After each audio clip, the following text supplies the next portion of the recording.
Nasa lesson 6 na tayo sa beginner's class. Tinalakay last sa lesson 5 ang creation. So ngayon naman, ang fall, yung pagbagsak ng tao sa kasalanan. Ang main passage natin dito ay ang Genesis chapter 3.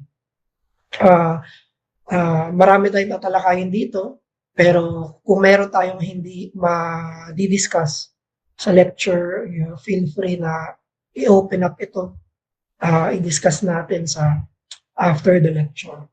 So, magsimula tayo sa sequence ng Genesis chapter 3. Ano yung nangyari dito sa chapter na to ng Bible. So, ang setting nito, ito ay nasa Eden. Continuation ito ng Genesis 2. Nagtanimang Diyos na after gawin ng Panginoon lahat, nagtanim ang Diyos ng isang garden. God planted a garden. Yung garden na yon, yung tinatawag natin na Garden of Eden. At nung kinreate ng Panginoon si Adam, nilagay niya si Adam sa garden para si Adam ay magtrabaho. Susundin niya yung Panginoon doon sa loob ng garden. No? At doon sa loob ng garden, nilikha ng Panginoon si Eve.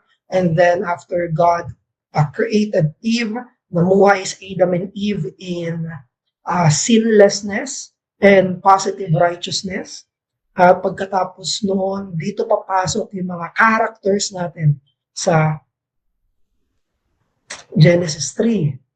Sa Garden of Eden, nandoon si Adam, nandoon si Eve, mag-asawa. Nandoon ang Diyos, syempre. Dito papasok yung isang character na tinatawag ay serpent. Yung ahas. Diba? So, ano nangyari doon sa Garden of Eden sa Genesis chapter 3? Nagsimula ito nung dinescribe yung ahas. Ito, dinescribe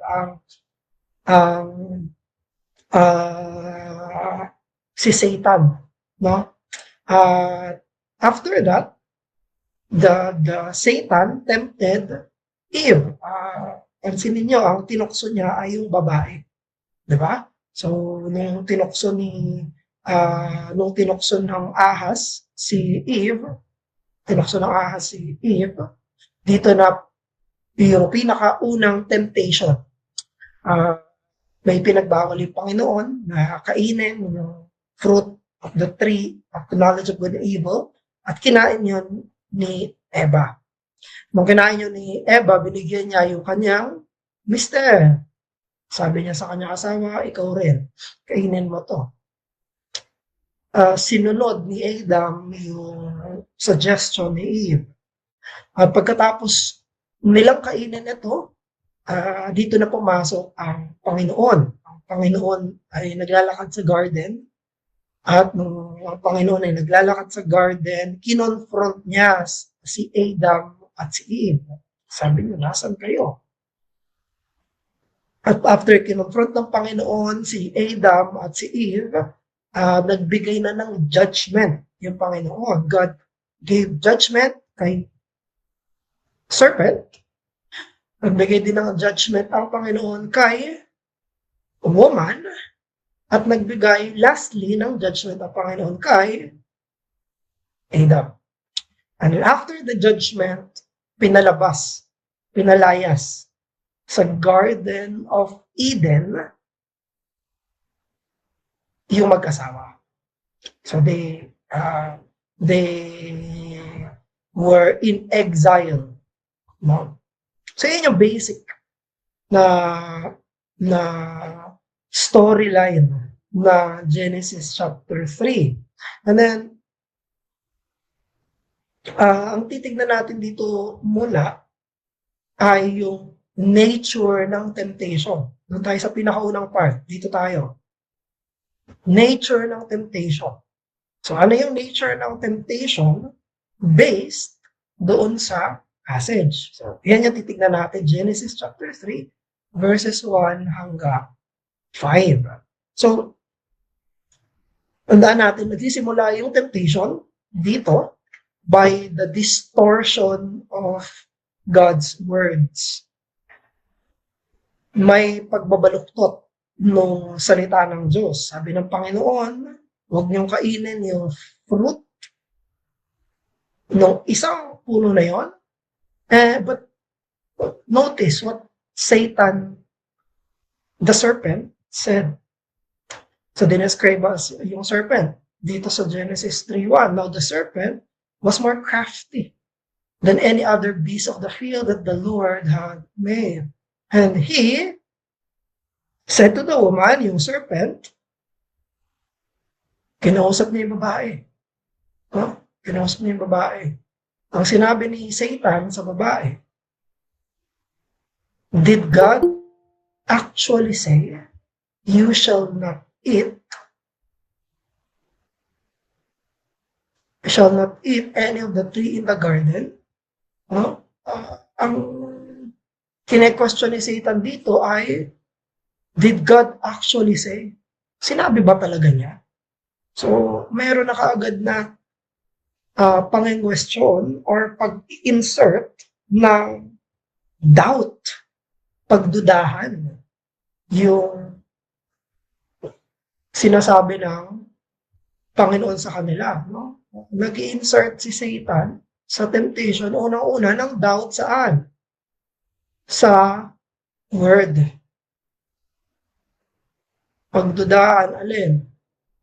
Yung sinabi. Say. Did God actually say, huwag kang kumain? Sabi ni Eve. And the woman said to the serpent, we may eat of the fruits of the trees in the garden. Good move yan. Sabi niya, lahat. Pwede namin kainin. But God said, you shall not eat of the fruit of the tree that is in the midst of the garden. Yan yung,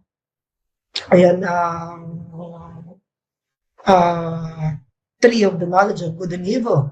Neither shall you touch it. So ito, additional na to, pwede natin pag-usapan mamaya yan. Lest you die. Dito sa verse 4, pansinin natin, unang ginawa niya, di ba? Unang ginawa ni Satan, doubt. Pagdudahan yung salita ng Diyos. Now sa verse 4, iba na. But the serpent said to the woman, you will not surely die.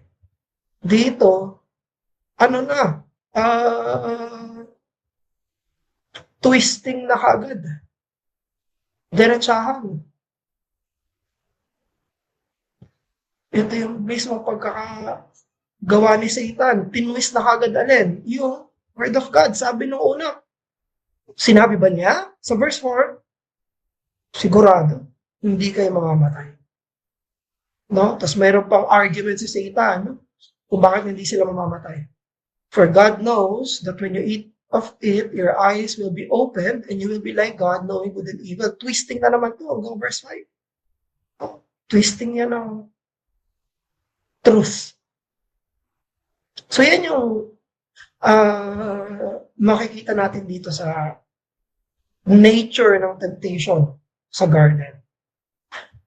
At yung temptation din, meron siyang threefold na appeal. Meron siyang tatlong klase ng bait. Yung temptation na yan. So ano yung tatlong klase ng bait na iyon?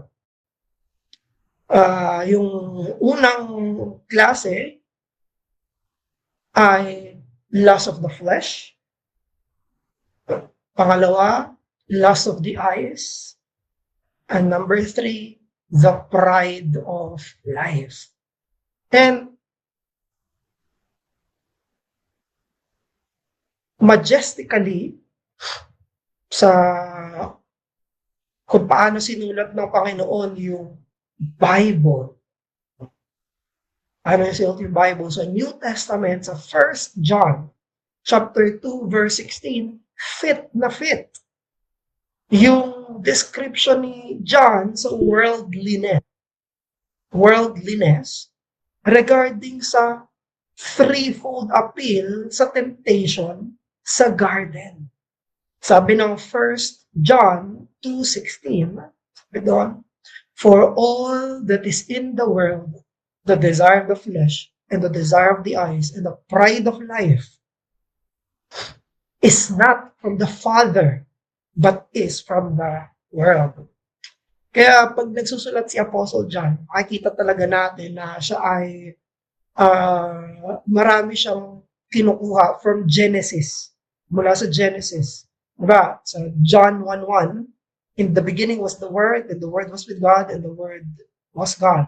Galing sa Genesis yun. This is Genesis. In the beginning, God. So, ibang-iba yung sulat ni John sa ibang writers ng Gospels. Yung narrative. Matthew, Mark, Luke, nagsimula sila sa genealogy. Si John, nagsimula sa Genesis. Dito rin, may ibang pagkilos ng Panginoon kay John sa pagsusulat niya, no? May desire of the flesh. Saan yun sa Genesis 3? Sa temptation. Sa verse 6. Kasi sabi sa verse 6, so when the woman saw that the tree was good for food, mabuti daw sa para sa pagkain, desire of the flesh yun. Pwede yan, masarap kainin, mukhang masarap kainin. Appetite yun. Tungkol siya sa appetite, sa mga earthly needs natin. May mga earthly needs tayo. So, mabuti siya, maganda siya. Pangalawa, delight to the eyes. Sabi yun ni Eve, sa verse 6 pa rin, and it was a delight to the eyes. Ang ganda. No? Sabi ni John, yun ay lust of the eyes. And number 3, sa verse 5 at sa verse 6 ng Genesis 3, ang temptation ni Satan, your eyes will be opened and you will be like God. Pagiging katulad ka ng Diyos. Pride of life, no? Naniwala si Eve doon sa temptation ni Satan. Kasi sa verse 6, ang description ni Moses, si Moses ang sumulat ng Genesis, kay Eve, sabi niya, and that the tree was to be desired to make one wise. Pride of life. Now, ang temptation, ang focus talaga ng temptation ay hindi pagkatiwalaan ng Diyos. Yan ang pinaka-point. Pagsuspetsahan ang kabutihan ng Diyos at mamuhay sa sariling paraan. Mamuhay autonomously. Mamuhay sa sariling pakana, sariling opinyon, sariling direksyon, sa sariling pag-iisip. Likeness of God. Yun ang talagang pinaka-sense ng temptation na makikita natin na sinabi ni Satan, pinagdudahan mo na yung word, tapos binaloktot yung word, tapos dire-diretso na. No? But, you see, even sa gospel narratives, nakita natin na kung saan bumagsak si Eve, ay mag-asawa, doon nagtagumpay ang Panginoong Jesus. No, yung sa Matthew chapter 4, may temptation si Jesus from Satan himself. Si Satanas mismo. Yung tumukso sa Panginoong Jesus sa Matthew chapter 4. Pero ang pinagkaiba ni Jesus at ni Eve dito ay si Jesus ay nagwagi, nanalo siya. Hindi siya nagpatukso kay Satan. Pero pansinin niyo yung mga temptation kay Jesus, parehong-pareho doon sa garden at parehong-pareho doon sa list ni John. Una, desire of the flesh. 40 days si Jesus na walang kain. Fast. 40 days siyang nag-fasting, Panginoong Jesus. Ano yung unang temptation ni Satan kay Jesus? Ang temptation ni Satan kay Jesus, turn stones to bread. Ikaw yung Mesiyas. Gawin mong tinapay ang mga batong ito. No? Nag-appeal si Satan sa kanyang earthly need. Kasi si Jesus bilang isang Diyos na nagkatawang tao at mayroong pangtaong sikmura, may pangtaong gutom, may pangtaong bituka na kumakalam, nagugutom, no? Appealing to. Appealing. It's good for food. Pero anong ginawa ni Jesus? Man shall not live by bread alone, but by every word that comes from the mouth of God. Pinagtagumpayan ni Jesus yung temptation kung saan bumagsak si Eve. Desire of the flesh. Pangalawa, desire of the eyes. Ito yung third temptation ni Jesus. Anong ginawa ni Satan sa kanya? Nilagay siya sa mataas na lugar, at pagkatapos siya ilagay sa mataas na lugar, pinakita sa kanya yung lahat ng kaharian sa mundo. We don't know how that happened. Pero pinakita sa kanya, ito yung glory ng mundo. Bibigyan kita ng kapangyarihan dito sa mundo. Bibigyan kita ng authority. Sabi ni Satan. Dito sa mundo to. Desire of the eyes. The light eyes. Pero again, anong sinabi ni Jesus? Hindi mo ginamit yung salita ng Diyos. Hindi mo ako dapat subukin at tuksuhin. And thirdly, pride of life. Ito yung second temptation kasi medyo magkabaliktad lang sa Matthew 4. Pero same tatlo. Yung second temptation, it appeals to the pride of life. Alam niyo yung nangyari sa Matthew chapter 4? Sabi ni Satan, kinote pa ni Satan yung sound. Magpatihulog ka sa cliff, sigurado sasaluhin ka ng angels. Kasi Messiah ng Ama.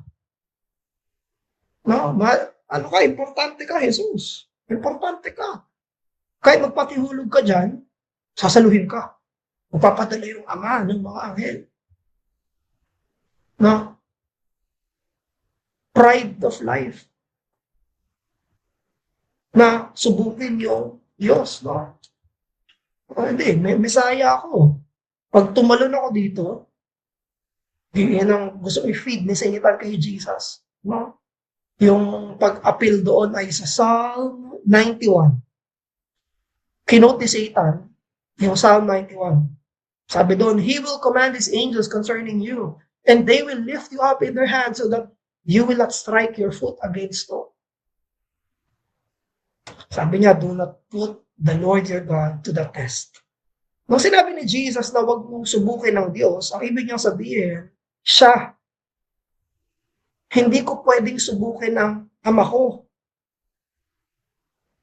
Yan ang ibig sabihin ng Panginoong Jesus doon. Hindi ko siya papangunahan. Hindi ako magpapatihulog, tapos sasabihin ko, hindi. Importante naman ako eh. Sabi ni Jesus, hindi. So, here, ang pinagkaiba ni Jesus, si Jesus tempted nung nagpa-fast siya. He was in weakness. He was hungry. He was in the wilderness, desert. Samantalang si Adam and Eve ay napaka-punong-puno, napaka-abundant. Yung mga kailangan nila nandyan. Wala silang pagkukulang. Pero sila ay nag-fail. No? So nakita natin dito yung parallelism sa Old Testament at sa New Testament. Now, let's move. Punta tayo sa doctrine ng sin. Ano yung nangyari sa sin? Kasi tinempt sila, tapos ano nangyari after? Nagkasala. Si Adam and Eve. Ano yung sin? By definition, sa 1 John 3:4, sinabi doon sa passage na ang kasalanan ay ang pagbali ng kautusan. Sin is the transgression of the law. Merong inaasahan yung Diyos, may inuto siya. Tapos, binasag. Yan ang ibig sabihin. Basically, by its pinaka-payak, no? Na definition. Now, ano yung consequence ng sin?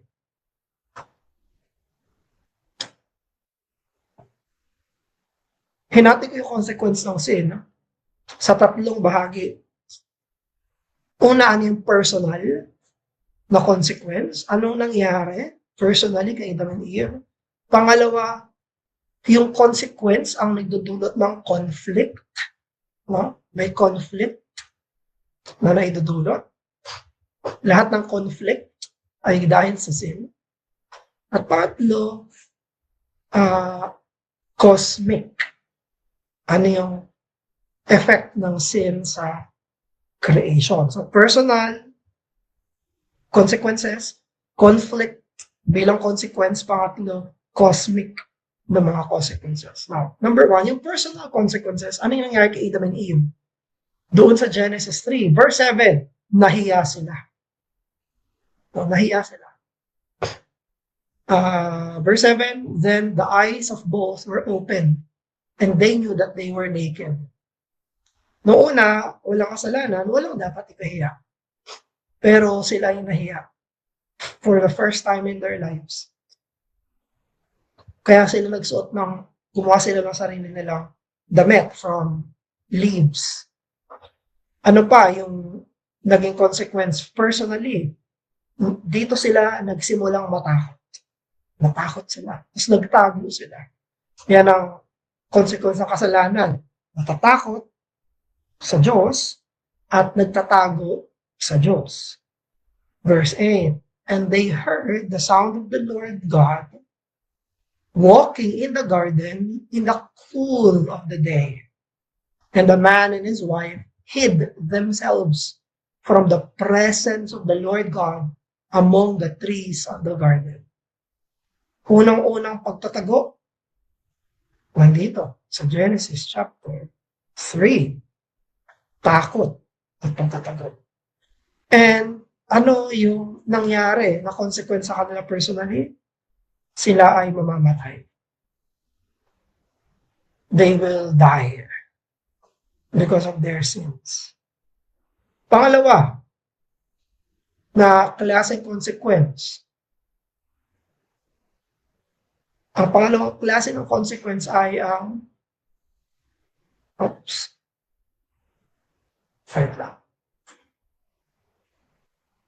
conflict. Ang conflict ay dahil sa fall. Ano yung unang conflict? There will be conflict between fellow men and fellow creatures. Dito nagsimula yung sisihan. Si Adam, nung nakita na sila ng Panginoon, sabi niya, yung babae kasing bigay mo sa akin, Panginoon, siya yung nagbigay sa akin eh. Siya may kasalanan nito eh. Kasi Eve, sinisi naman ang serpent. Yung ahas kasi, tinukso ako, Panginoon. So dito, pinakasimulang conflict dahil sa kasalanan between fellow men. But also, hindi lang may conflict sa fellow men. May conflict sa Panginoon. No? Kaya ang nangyari sa dulo, they were exiled. Si Adam and Eve ay pinalayas mula sa Eden. So, nasa loob sila ng Eden bago yung fall. At pagkatapos ng fall, pinalabas sila sa Eden, sa garden. Anong ibig sabihin noon? Pinalabas sila mula sa presensya ng Panginoon. May conflict ang tao at ang Diyos. Huh?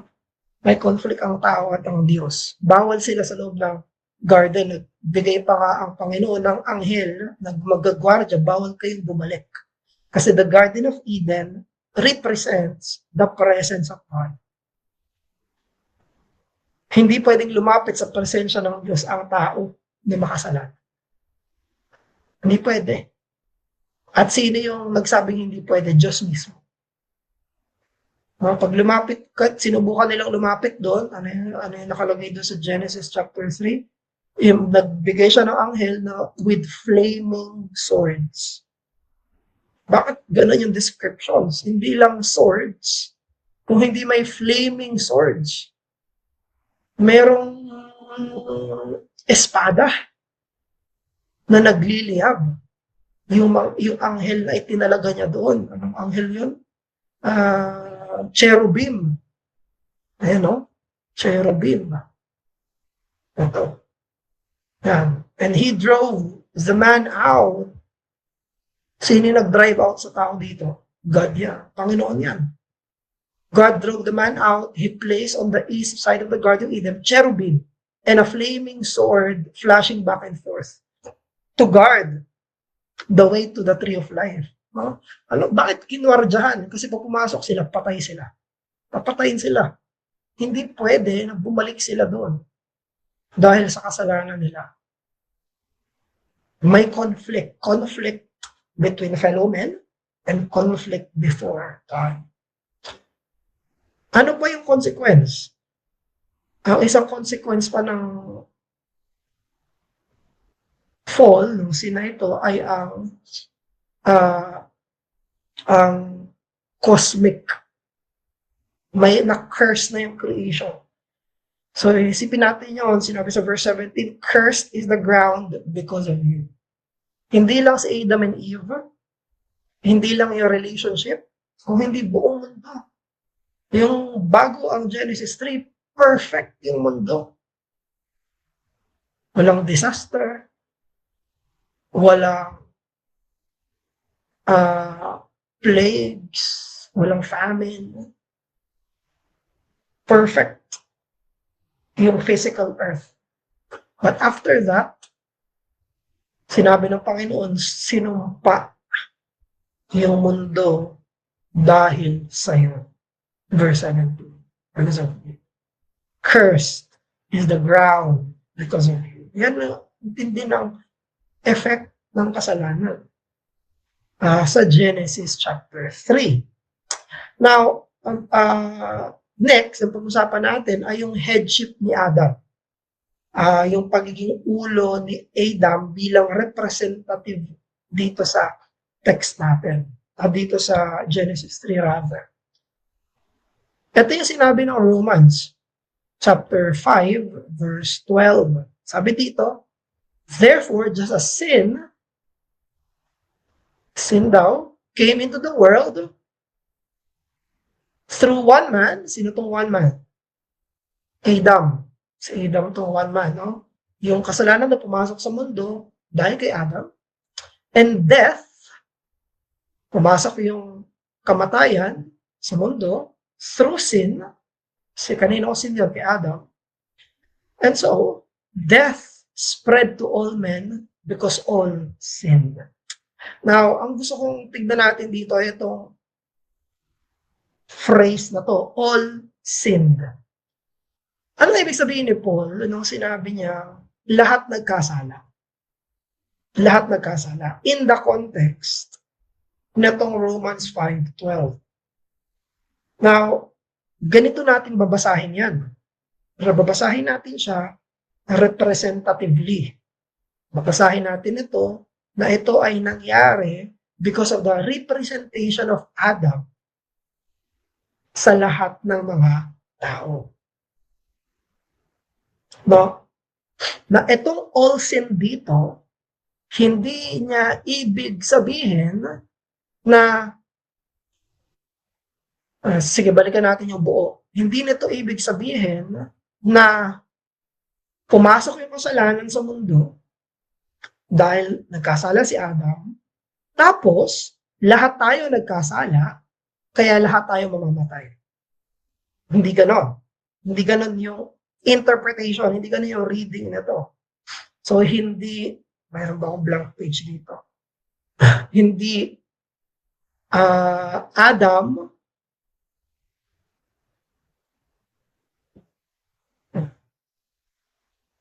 nagkasala si Adam, tapos nung nagkasala si Adam, nahawa lahat ng tao, tapos nung nahawa yung lahat ng tao, lahat mamamatay. Hirap magsulat ng ng naka-mouse. Pero anyway, hindi ganito yung reading ng Romans 5:12. Hindi si Adam, nagkasala siya, yung kasalanan niya, damay lahat. Kaya lahat ay nagkasala, tapos lahat mamamatay. No, hindi ganyan ang basa dito sa Romans 5:12. Paano siya babasahin? Babasahin siya ng ganito. Iburahin ko nga ulit ito.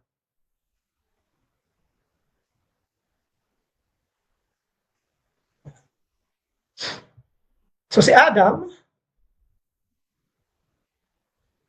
nagkasala siya. Nagkasala siya. Tapos lahat ng tao ay nagkasala sa kanya.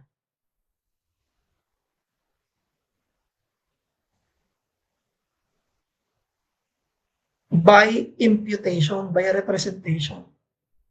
Nagkasala ang lahat mula kay Adan. Ibig sabihin na to sa Genesis 3, nung nagkasala si Adam, all sinned. Ayan yun. All sinned.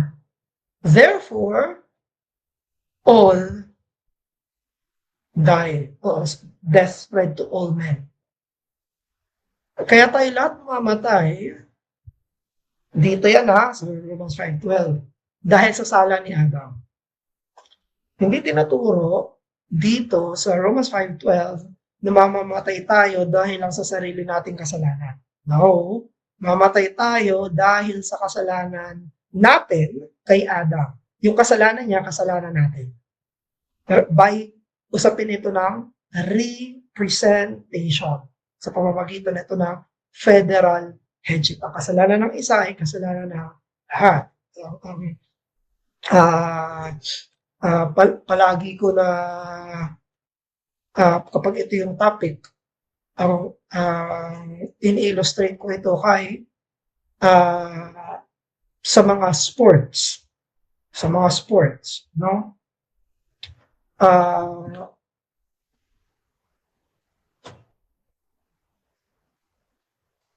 Kay Pacquiao. For example, si Pacquiao. Ayan. Example. Pag lumalaban pa siya, kapag nanalo si Pacquiao sa laban, panalo yung buong Pilipinas. Pero hindi tayo yung lumaban. Hindi tayo yung nasa ring, hindi tayo yung sumuntok, hindi tayo umilag, hindi tayo yung nandoon sa loob ng boxing ring. Pero pag natalo siya, talo tayo lahat. Kasi he represents us. Kapag nanalo siya, tuwa-tuwa yung Pilipinas. Bakit? Hindi naman tayo nanalo. Hindi naman, pero nanalo tayo by his representation. Inire-representa niya ang Pilipinas. No? Ganon din, siguro hindi lahat dito kakarelate. Pero eto, yung sa mga babae naman, beauty pageant. Merong mga representative bawat mga bansa sa mga beauty pageant. Pag natalo yung pangbato ng Pilipinas, talo tayo. Labas tayo doon, pero kasama tayo doon. Pag nanalo, panalo lahat. No? So, ganyan yung sinasabi dito sa Romans chapter 5, verse 12.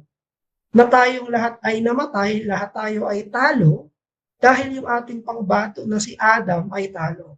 Now, magkukuta ko dito ng mga commentaries para patunayan na ganito yung tamang reading. Actually, by context, kitang-kita na to, pero just to hammer it down, sabi ni Matthew Poole, merong Ian Poole, pero sabi ni Matthew Poole, sa Romans 5:12, for all have sinned, others read it in thus, in which all have sinned, in which one man. So, it is a full proof that Adam was a public person. Sabi hindi, yung kanyang buhay ay hindi pang sarili niya lang. May epekto ito sa lahat. Ibig sabihin ng public person. That in him, all his posterity sinned and fell. Kita niyo yun? Sabi niya, sa kanya, may in him, Lahat ng kanyang mga anak, lahat ng tao, basically, ay nagkasala. Yung all have sinned, ibig sabihin, nagkasala tayo kay Adam.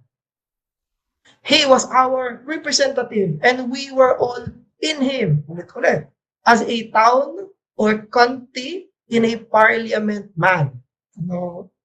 Ibig sabihin nun, sa atin, Congress. No? Yung congressman may nire-representa ng mga tao. Representative siya nung ano na yon, grupo na yon, no? And although we chose him not, yet God chose him for us. Pinili ng Panginoon si Adam para maging ating representative. And when he fell, we fell. When he sinned, we sinned. Hindi pa tayo nagkasala na tayo. Hindi pa tayo nagkasala na tayo. Hindi tayo nagsisimulang magkasala noong nagkasala na tayo.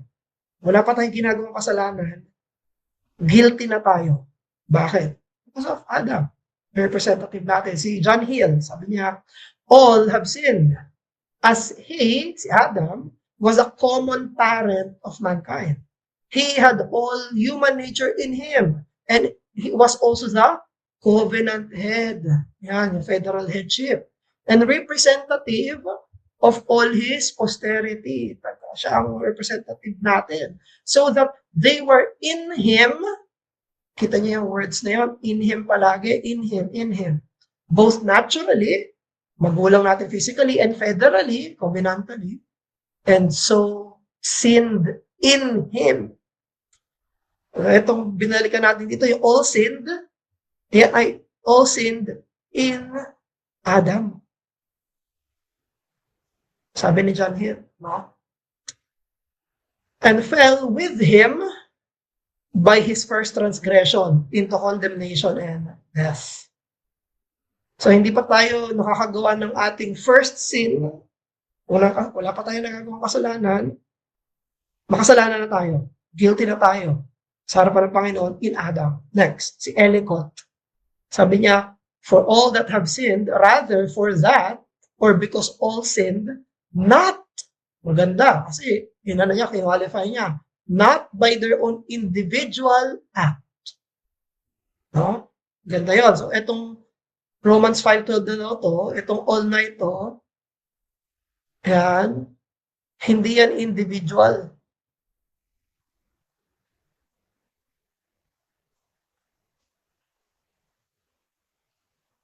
Hindi yan individual.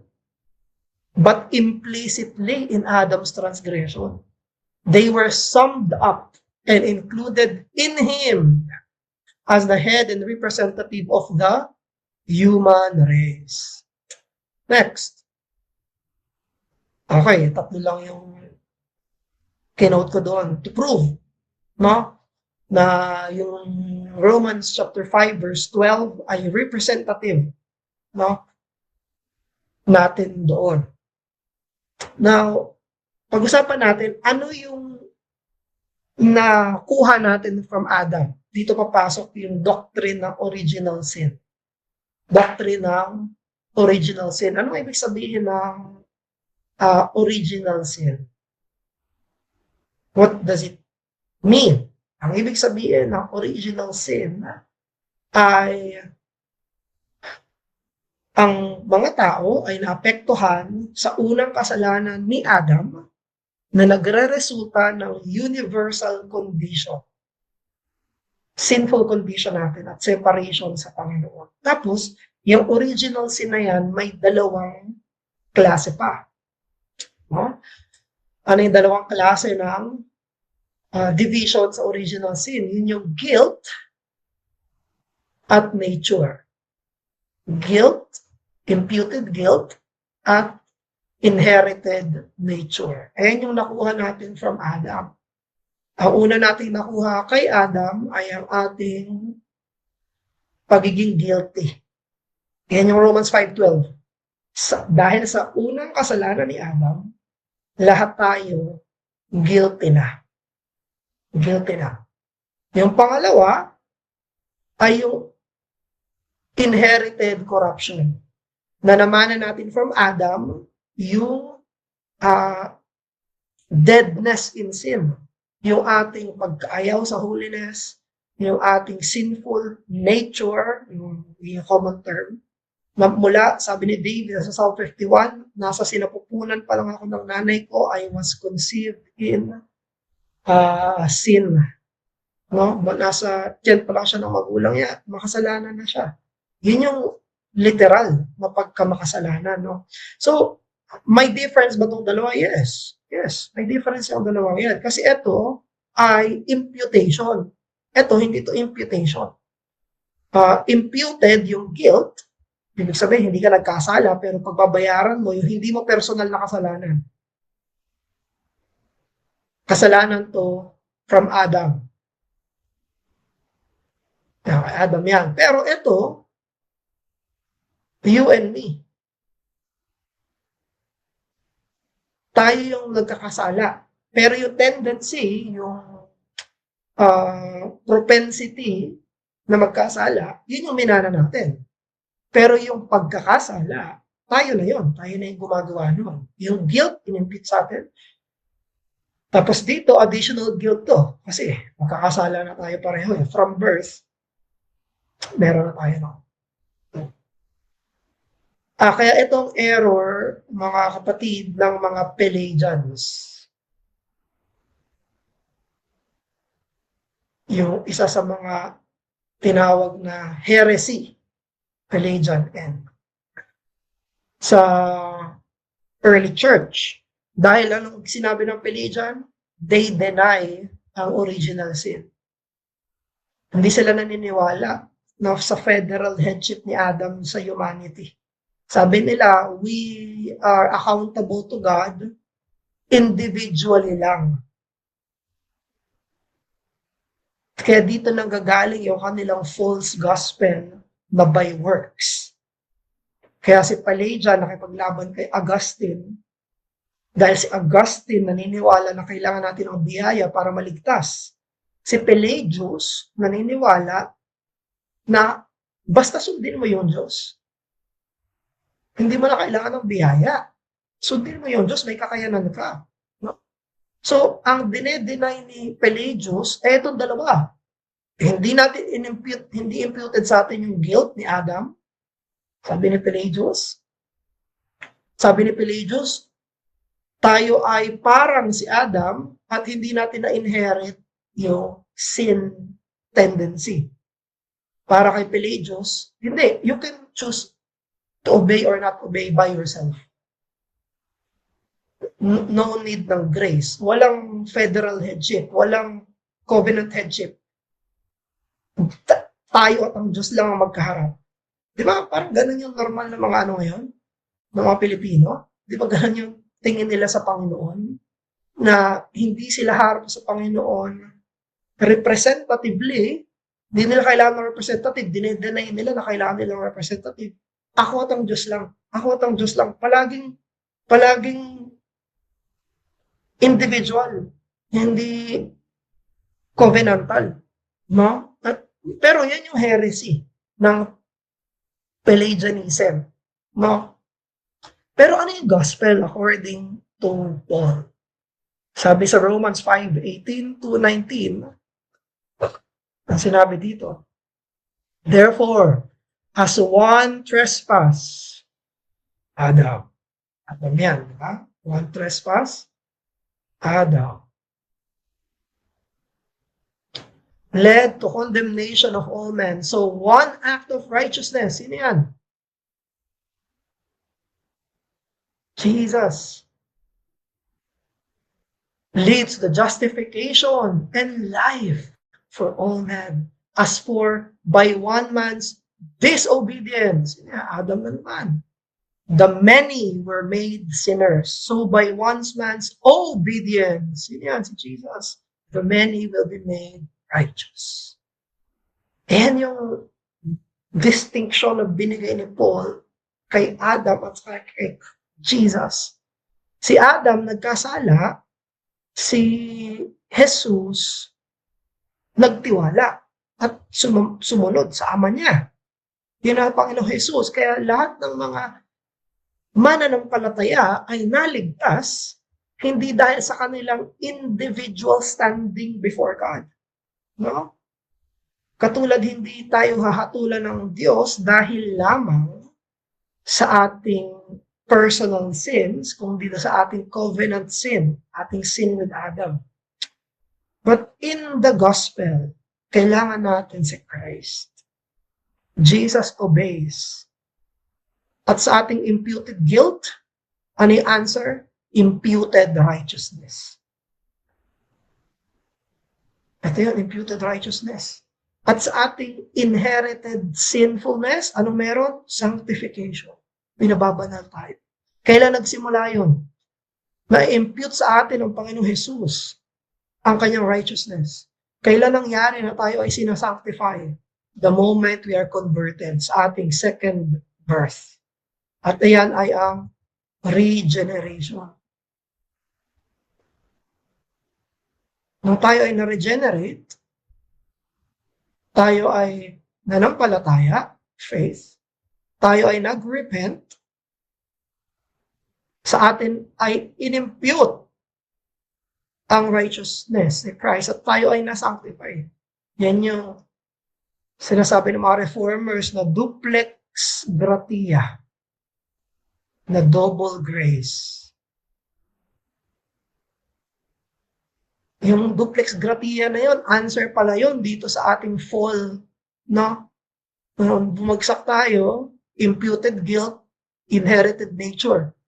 Sa gospel pala, kaya may duplex gratia kasi sinasagot yun. Kaya i-impute sa atin righteousness, tapos isa-sanctify tayo. Yun yung glory ng gospel. The gospel answers both our guilt and our corruption before God. Kanino galing? Pareho. Sa obedience ni Christ. Kay Christ. May sarili kay Christ. Hindi individually, covenantally. Hindi ako at ang Diyos lang, kung hindi ako sa pamamagitan ni Jesus sa harap ng Diyos. Ako sa pamamagitan ni Jesus sa harapan ng Diyos. Now, tignan natin ang curse ng fall. So, tinignan lang natin dito yung federal headship ni Adam. Ngayon, tignan naman natin yung curse ng Diyos sa Genesis 3. Ano yung curse ng Diyos sa Genesis 3? Una sa serpent, pangalawa kay Eve, pangatlo kay Adam. So, tignan natin isa-isa. Sa serpent, ano yung parusa sa kanya? Sabi dito, the Lord God said to the serpent, so, Panginoon yan ang Diyos. Kausap niya ang ahas. Because you, serpent, ang serpent yan, you, serpent, have done this, pinarusahan siya sa kanyang panulukso, pinarusahan siya sa kanyang pag-instigate ng kasalanan, cursed are you above all livestock and above all beasts of the field. On your belly you shall go, and thus you shall eat all the days of your life. And I will put enmity between you and the woman. Sino yung woman? Si Eva yan. O, hindi pa Eve yung pangalan niya dito, pero yan yung babae. Sabi nila ng Panginoon, magtatalo kayo. Ahas at ang babae, palaging may away. At between your offspring, kaninong offspring? Sino yung kausap ng Panginoon dito? Serpent. Between mga anak mo, ahas, at mga anak niya, si Eva. So, sino yung magkatalo? Si Eva at ahas, at yung mga anak ni Eva, at mga anak ng ahas. Magkakaroon ng conflict. Pero later on, nagkaroon ng difference sa sinabi dito ng Panginoon. Sinabi niya, He shall bruise your head. Puro feminine to, di ba? Woman, feminine. Offspring ng woman.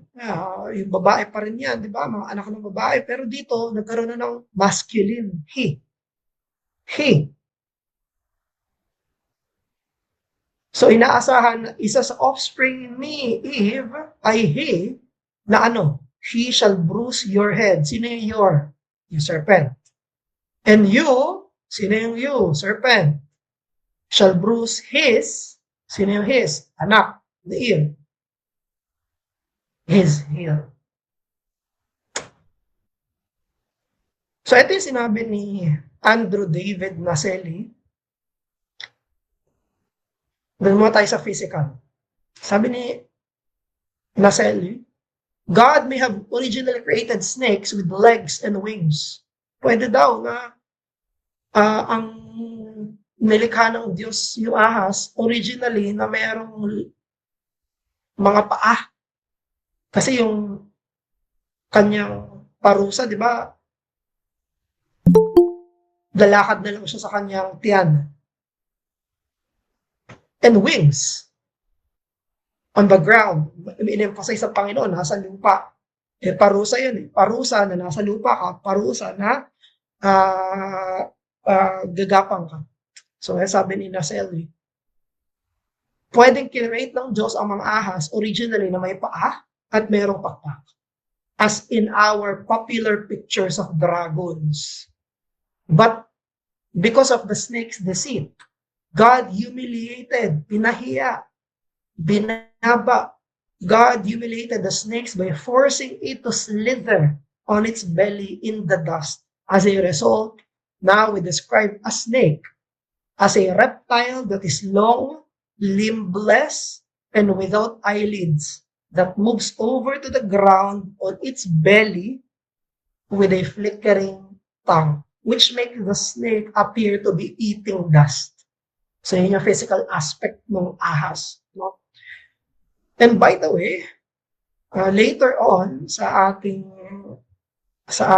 Bible, no, hindi ko lang nilagay dito pero sa book ng Revelation,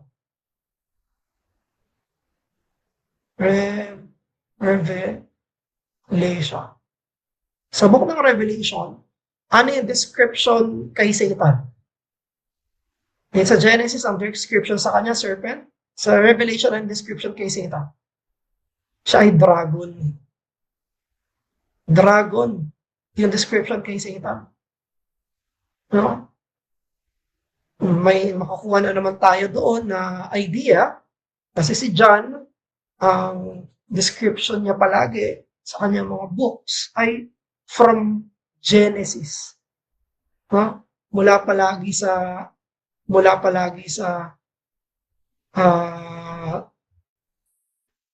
Genesis, no?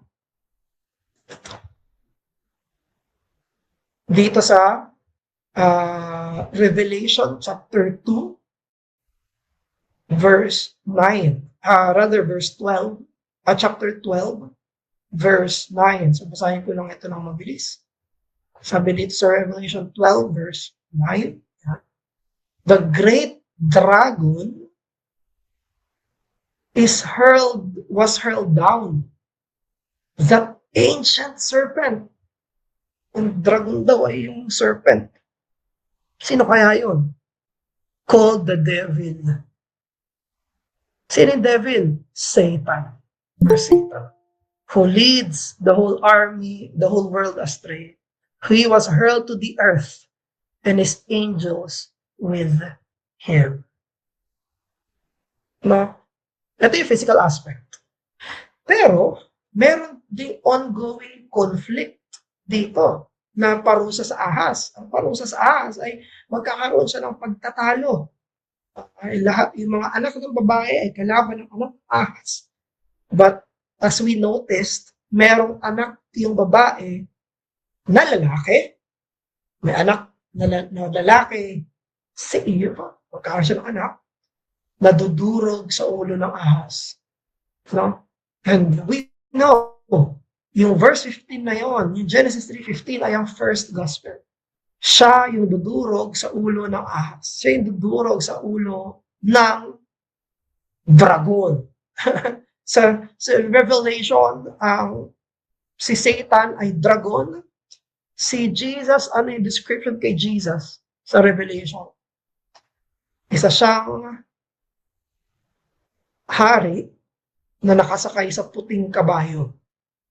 Isa siyang hari na nakasakay sa puting kabayo. So, isipin niyo na lang yun. Saan galing yung mga imageries sa mga kwento na mga prinsipe na tumatalo sa mga halimaw? Mga prinsipe na isinugo, anak ng hari, isinugo para patayin yung dragon at iligtas yung prinsesa. Saan kaya galing yun, no? Saan kaya? Dito pa lang sa scriptures, gano'n na yung description, isang manliligtas, tagapagligtas, na babasagin yung ulo ng ahas para sa kaligtasan. Pero yung tagapagligtas na yon, ang sabi ko sa Genesis 15, masusugatan siya. Hindi masasaktan. At alam natin, ang pinaka-culmination niyan ay ang cross. Sa cross ng Kalbaryo, doon dinurog ng Panginoong Hesus ang ulo ni Satanas, na ahas, na dragon, at doon niya niligtas ang kanyang simbahan. Kaya sabi ni Ligon Duncan, sabi niya, first, if you concentrate on verses 14 and 15 on Genesis 3, there we see the curse of the serpent combined with the first giving of the gospel. And we learn that we must realize that some curses are blessings. Yung Genesis 3:15 ay sumpa kay Satanas, pero yung sumpa kay Satanas ay pagpapala para sa atin. The curse to Satan is a blessing to us. Dahil ang curse kay Satan ay ang gospel at ang blessing sa atin ay yung gospel. So, good observation yan from Ligon Duncan. Now, punta tayo sa babae. Ano yung curse sa babae? To the woman, he said, so una yung serpent. Ngayon, ang kausap naman ng Diyos ay ang woman. Usap ng Diyos ay ang babae. Sabi ng Panginoon, I will surely multiply your pain in childbearing. In pain, you shall bring forth children. Your desire shall be for your husband, and he shall rule over you. So basically, may dalawang curse sa babae. Ano yung dalawang curse? Una, sa kanyang panganganak. Magiging mas masakit at masakit ang panganganak. Walang panganganak na hindi masakit. No? Kahit na may mga anesthetics na tayo ngayon, after na mag-wear down yung mga anesthetics na yan, masakit pa rin. No? Saan galing yan? Pero kasakit. Curse. Sa Genesis chapter 3. No? Pangalawang curse ay yung relationship ng babae sa lalaki. Ito ang pangalawang curse, ang distortion ng male to female relationship. Kaya ang gusto natin dito tignan ay yung word na desire. Desire. Kasi curse to di ba? Curse ito. Kay Eve, ito yung judgment. At sabi, after ng childbearing, unang curse, ito yung pangalawang curse. Ang desire daw ng babae ay magiging para sa asawa niya, and kasunod noon, yung husband mag-rule sa babae. So ano yung ibig sabihin nito? Paano natin ito i-interpret? I-interpret natin ito by means ng paano ginagamit sa Genesis yung word na desire. Yung word na desire. So tignan natin, sa Genesis chapter 4, ginamit ulit yung word na desire. At yung word na desire na ginamit sa Genesis chapter 4 was sa context ni Cain. Nung nagalit na si Cain kay Abel dahil tinanggap ng Diyos yung offering ni Abel. Ito yung sabi ng Diyos dito sa verse 5. But for Cain, his offering, he had no regard. So Cain was very angry and his face fell. Hindi tinanggap ng Diyos yung offering ni Cain. Galit na galit si Cain. Tapos kinuusap siya ng Diyos. Kinuusap siya ng Diyos. Sabi ng Diyos, the Lord said to Cain, why are you angry? Bakit ka galit? And why has your face fallen? If you do well, will you not be accepted? Kung tama yung ginawa mo, hindi ko ba tatanggapin yan? So implicitly, makita natin may mali sa offering ni Cain. Now, dito tayo. So, gusto natin makita ano ibig sabihin ng desire, di ba? Sabi dito ng Panginoon, and if you do not do well, sin is crouching at the door. Its desire is for you and you must rule over it. Ano ginamit ng Diyos sa Genesis 4:7? Yung word na desire. Kaninong desire to? Sa sin. Yung desire ng sin. Yung desire daw ng sin ay para kay Cain. Salamat sa Panginoon kasi dinescribe ano yung ibig sabihin ng desire ng sin kay Cain. Yun ang sabi doon, Cain, kailangan mag-rule ka sa kasalanan na yun. So dito may parallelism na yung desire ay rule. Gusto kang pangunahan. Oops. Ayan, gusto kang pangunahan ng kasalanan, pero dapat pangunahan mo ito. Ikaw dapat mag-rule. Cain, huwag mo kaya hayaan yung kasalanan ang mag-rule sa iyo. Now, kung ang ibig sabihin pala ng desire ay rule, ibig sabihin ng desire dito sa unang chapters ng Genesis ay manguna, pangunahan. Therefore, gano'n natin i-interpret itong desire sa curse ng woman.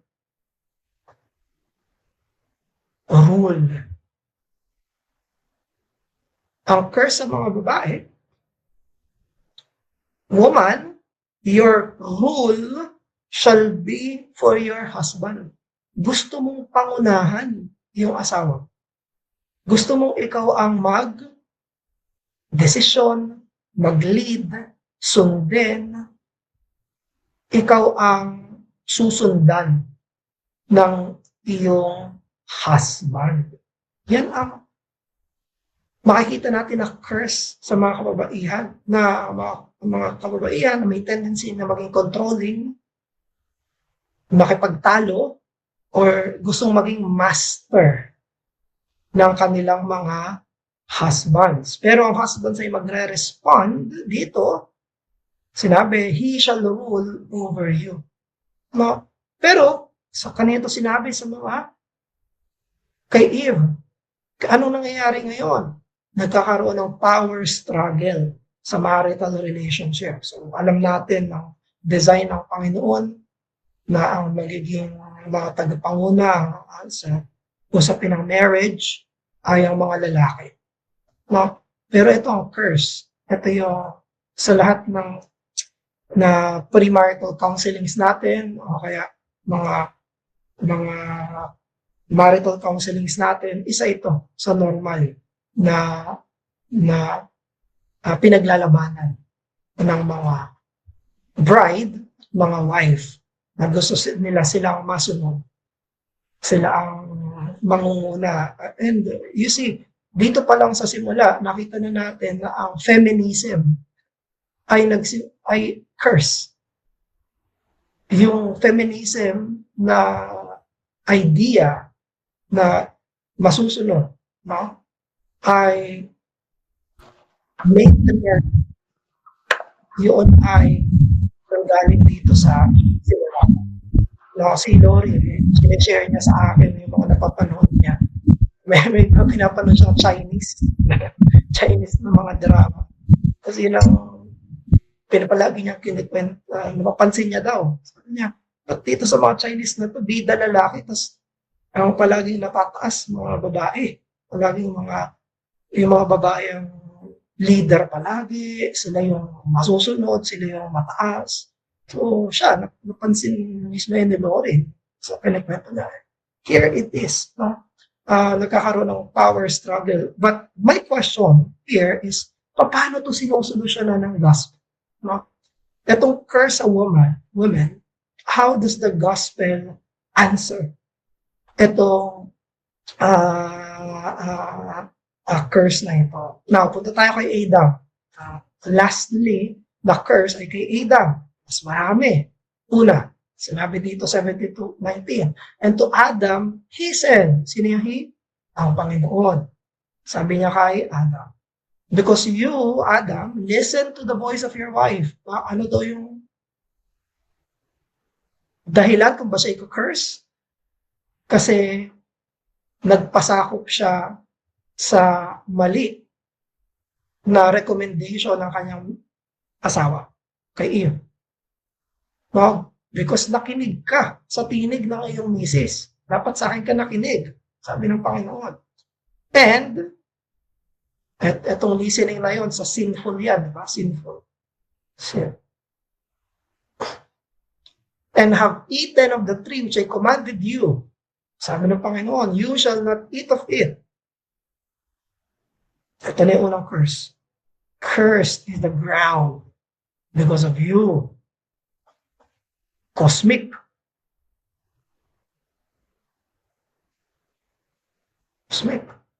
In pain you shall eat of it all the days of your life. Thorns, and specify, and thistles, it shall bring forth for you. And you shall eat the plants of the field by the sweat of your face. Nascribe talaga. You shall eat bread till, hanggang kailan daw? Death. Oops. Death.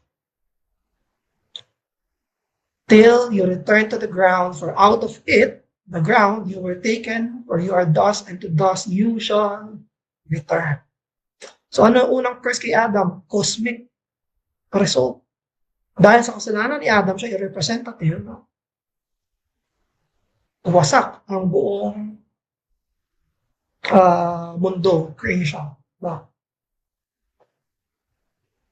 Mundo natin, bawat physical, hindi physical, mawasak.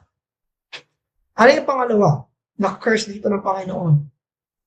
Trabaho, yung work. No? Sinabi, in pain you shall eat. Work yan. Pag tinanong ko kayo, meron bang madaling trabaho? Diba? Isipin natin, hindi. Yung trabaho ng iba, madali lang, pero yung trabaho ko, mahirap. Nasasabi lang natin yan dahil wala tayo sa posisyon nila. Diba? Yan ang palagi naririnig ko sa mga mas matatanda dati. Walang trabaho madali. Bakit ganoon? Walang trabaho madali. Dahil saan? Dahil sa Genesis 3. Walang trabahong madali. Palaging in pain. Palaging by the sweat of the face. Palaging thorns and thistles. Yan ang description ng work. Walang trabaho na madali. Mga kapatid, kahit ano yan, na trabaho, kahit sabihin lang, hindi. Ano yun? Passive income, o kaya naman yung mga trabahong hindi ka kumikilos physically, madali yan. Hindi totoo yun, di ba? All kinds of work are hard. Difficult. Walang trabahong madali. Bakit? Dahil sa Genesis chapter 3. Dahil mismo dito sa fall, there will be toils, there will be pain, may mga frustration palagi. Kaya sa panahon natin, napakaraming choices. Tapos pwedeng maglipat-lipat ng trabaho, di ba? Lipat-lipat trabaho. Tingin ko, maganda tong trabaho to, kaya ko to. Ang hirap. Tapos hindi maganda yung sahod. Tapos lipat ulit. Ito, maganda na to. Pero pagdating mo doon, hirap na naman. So, ang sinasabi lang dito sa Genesis 3, na ang curse kay Adam, walang madaling trabaho. Lahat may. Pwede iba-ibang klaseng hirap, pero mahirap lahat. No? Yun ang curse kay Adam. Normally, ang mga lalaki ang nagtatrabaho, lalo na sa panahon na ito, maging hanggang sa New Testament, kaya ito ang burden at curse ng mga kalalakihan. And lastly, tatlo. Una, cosmic. Pangalawa, occupational. Trabaho. Pangatlo ay mortality. Anong sinabi sa dulo? You shall return to the dust. Kay Adam sinabi na mamamatay. No? Kaya later on sa biblical revelation, ipinakita na maghihiwalay ang katawan at ang kaluluwa sa kamatayan. You see, diyan natin makikita yung result ng fall. Pero again, ang question ko ulit dito, paano ito masasagot ng gospel? Paano masasagot ng gospel ang curse ni Adam? Kanina, paano masagot ng gospel yung curse sa woman? Ngayon, paano masagot ng gospel yung curse sa man? Anong sagot ng gospel sa cursed earth? Sinumpang mundo. Ano yung sagot ng gospel sa mahirap na trabaho? Ano yung sagot ng gospel sa kamatayan? Di ba? I hope we can discuss that. Ano yung sagot ng gospel dito. Pero lastly, the gospel of clothing. Ito na yung pang-end natin. Sinabi dito sa Genesis 3:21, and the Lord God, bago sila palabasin sa exile, gumawa ang Panginoon, God made for Adam and for his wife garments of skin and clothed them. Kumuha ang Panginoon ng balat ng hayop at dinamitan sila ng balat ng hayop. Pansinin natin na sa Jewish law, later on, sa Jewish law na, kailangan may mamatay na hayop para mapatawad yung kasalanan. Leviticus 17:11. Sabi ng Hebrews 9:22, without the shedding of blood, there is no forgiveness. Walang kapatawaran pag walang pagdanak ng dugo. Ang unang pagdanak ng dugo ay dito natin makikita. May pinatay ang Diyos na hayop para damitan sila ng balat ng hayop. Dito sa Genesis 3:21, it foreshadows the death of the Lord Jesus Christ at the cross. No? Sa kanyang biyaya, sa kanyang awa, inalis ng Panginoon yung ating mga pangsariling binubuong katwiran, mga personal handmade righteousness. And by faith alone in Christ, pananampalataya lamang walang halong effort, walang halong gawa. We are entirely covered by the righteousness of Christ. Ito yung problema natin. Katulad ni Adam and Eve, nakita natin yung sin natin, ang gagawin natin, tatakpan natin to ng sarili natin. Sarili natin righteousness. Kasala ako. Gawa ko ng mabuti. Magawa mabuti kasi gusto kong matakpan yung pagkakasala ko. Yan yung attempt ni Adam and Eve. Nagdamitan yung sarili nila. Yan yung tendency natin bilang mga tao. Pero hindi yan ang paraan para tanggapin tayo ng Diyos. Ang paraan para tanggapin natin tayo ng Diyos ay merong dugong dumanak at merong damit nung namatay na isusuot sa atin. Katulad ng ginawa ng Diyos kay Adam and Eve, in-express ng Panginoon yung kanyang biyaya at kapatawaran sa harap ng kasalanan at katulad. No, God put Christ, His beloved Son, on the cross. Sino ang nagpadala kay Christ dun sa cross? It was the Father, ang Ama. I can never imagine kung gaano anong meron sa atin na willing yung Ama na mamatay yung anak niya O sobrang hirap mo. At yung anak niya ay kaisa-isa. Walang kasing iniibig niya ang anak niya, kaisa-isang anak. Para kanino? Sa mga nagkasala sa kanya. This act of God, so Genesis 3:21, reminds us that salvation is all the work of God in Jesus Christ. Tayo ay naligtas mula sa kasalanan dahil sa gracious intervention ng Panginoon. That's M. Ito yung sinabi ni A.W. Pink. Sabi niya, Genesis 3:21 was the first gospel sermon preached by God Himself, not in words, but in symbol and action.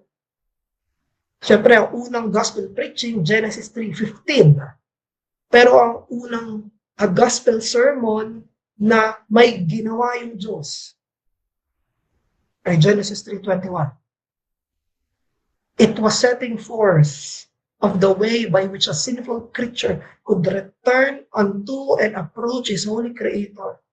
It was a blessed illustration of substitution. That the innocent, animal dying in the stead of the guilty. Yan ang Ebanghelyo. Genesis 3:21. Kaya ito ang sana ang palagi nating maging kanta, palaging maging awit natin, palaging pasasalamat natin sa Panginoon. Ano yung pasasalamat natin sa Diyos? We thank God with the words of Isaiah 61:10. I will greatly rejoice in the Lord. My soul shall exult in my God. Bakit? Bakit ako mag-rejoice sa Panginoon? Bakit ko itataas ang Diyos? For He has clothed me with the garments of salvation. Papuri ako sa Kanya kasi dinamitan niya ako ng damit ng kaligtasan. He has covered me with the robe of righteousness. Dinamitan niya ng katwiran. So that's the gospel of clothing. Sige, dito tayo nagtatapos. Medyo mahaba ito. Actually, meron pa yan, pero hindi ko na sinama yung ibang mga topics. So medyo extend tayo dito. Sige, let's pray. Sige po, manalangin tayo. Let's pray. Let's pray.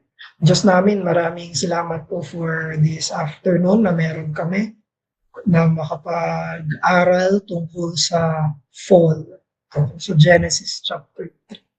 Hiling ko, O Diyos, ang inyong pagbibigay sa amin ng mga foundational truths na to para ito ang aming mga tuntuhan. Paano namin babasahin yung Genesis 3? Paano namin iintindihin yung fallen world na kung saan kami nakatira? At kung paano ang salvation na tinanggap namin ay dapat ipagpasalamat, napakadakila, napakamaluwalhati na nakasentro sa ginawa ng Panginoong Jesucristo. Papuri po sa iyo, aming Diyos, sa pangalan ng Panginoong Jesus. Amen.